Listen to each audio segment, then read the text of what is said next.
Sir வணக்கம். மத்திய அமைச்சரா இருக்கக்கூடிய தர்மேந்திர பிரதான் தொடர் போராட்டத்தின் காரணமா இப்போ பதவி விலகுவதாக அறிவிச்சிருக்கிறாரு. நீங்க இதை எப்படி பாக்குறீங்க சார்?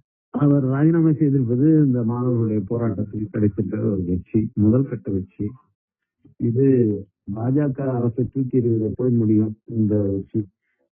அதுக்கான ஒரு ஆரம்பமா இதை நான் பார்க்கிறேன். இப்போ கடந்த ஒரு 30 நாட்களுக்கும் மேலா இந்த போராட்டம் அப்படிங்கிறது நடந்துட்டு இருந்திருக்கு. தமிழ்நாட்டிலையும் பல பகுதிகள்ல நடந்திருக்கு.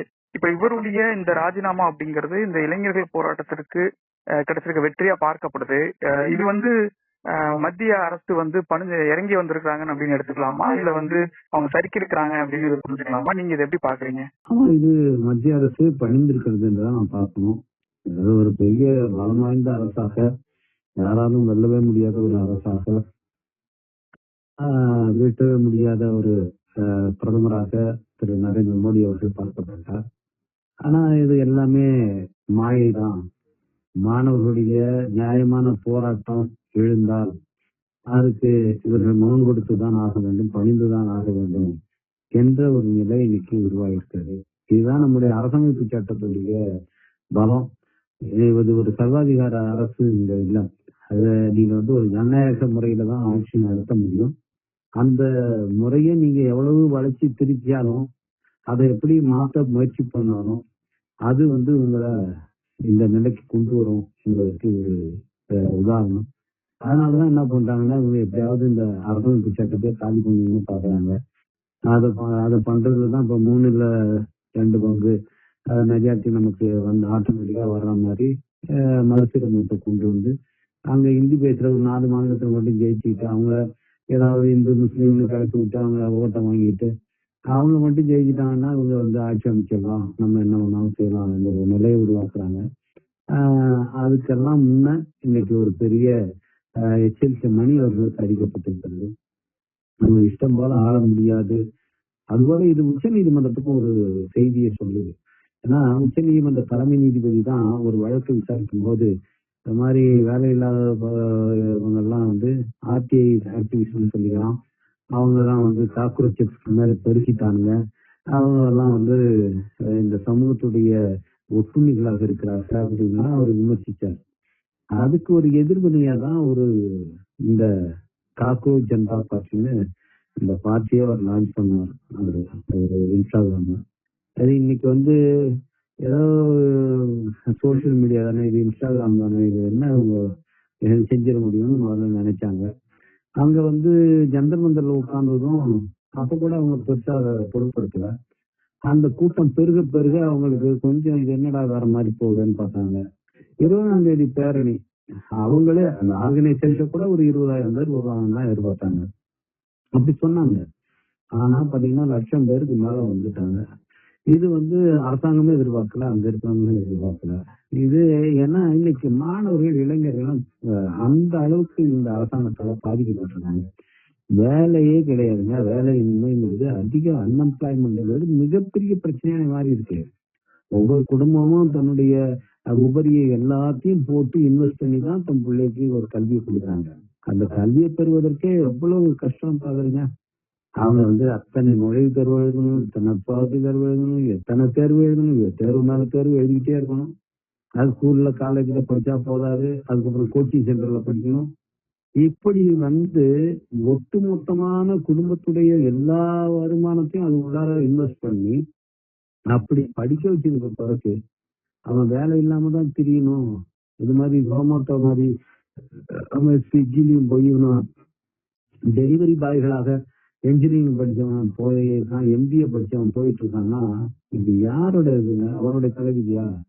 இது அவர்கள் இந்த நாட்டுடைய ஆட்சியாளர்களுடைய தோல்வி. அது அத இன்னைக்கு இவங்க வெற்றியில நடந்துட்டு இருந்தாங்க.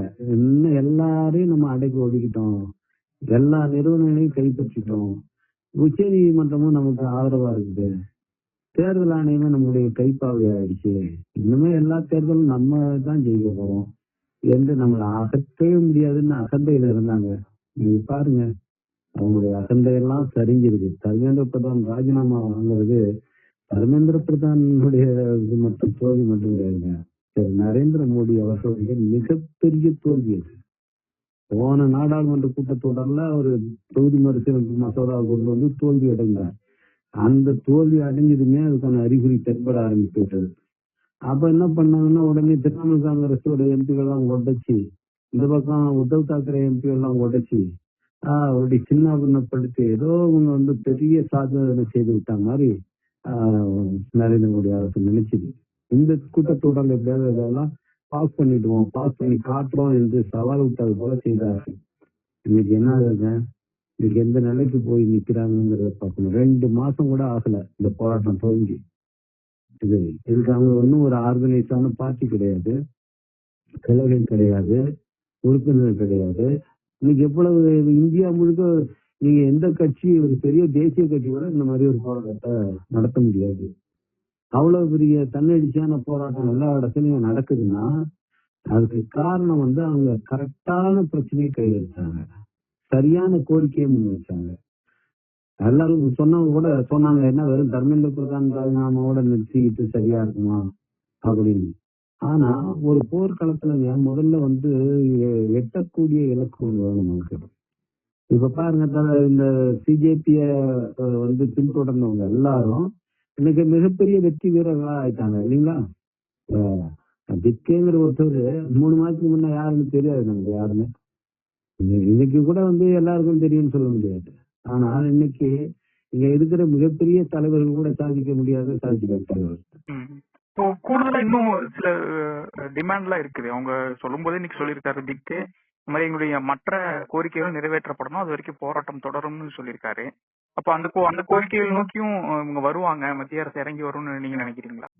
கன்சிடர் பண்ணணும்னு தான் சொன்னாங்க அந்த கோரிக்கை. அதாவது குறிப்பா வந்து அந்த வழக்குகள் எல்லாம் வந்து பதிவு பண்ணி இவங்க எல்லாரையும் மாணவர்களுடைய எதிர்காலத்தை காலி பண்ணிருச்சு. என்ன இவங்க ஆட்சி வந்தது, மாணவர்களுடைய எதிர்காலம் காலி ஆயிடுச்சு.